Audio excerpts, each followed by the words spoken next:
আসসালামু আলাইকুম, সবাই কেমন আছেন? আশা করছি সবাই ভালো আছেন। এখানে নতুন গাঁদা ফুলের গাছ লাগিয়েছি, ছোট ছোট চারা। গাছগুলোতে একটু করে পানি দিচ্ছি, বিকাল হয়ে গেছে।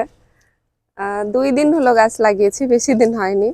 মাশাআল্লাহ সবগুলো গাছই ঠিক আছে। তো আমরা শহরে বসবাস করি, তারপরেও কিন্তু আমি গাছপালা অনেক পছন্দ করি। গাছপালা বেশিরভাগই আমি লাগাতে পছন্দ করি, বিশেষ করে ফুলের গাছ। তো মাশাআল্লাহ গাছগুলো আপনাদেরকে দেখায়। এই যে দেখুন আমার গাছগুলো, মাশাআল্লাহ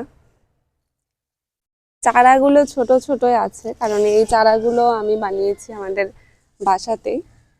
বীজ থেকে চারা করতে হয়েছে, তারপরে গাছ। গরমের মধ্যে গাঁদা ফুল ফোটে কিনা আমার জানা নেই, তবে এবার দেখতে হবে ফোটে কিনা। একসঙ্গে লাগিয়েছি 1 2 3 4 5, 5টা গাছ।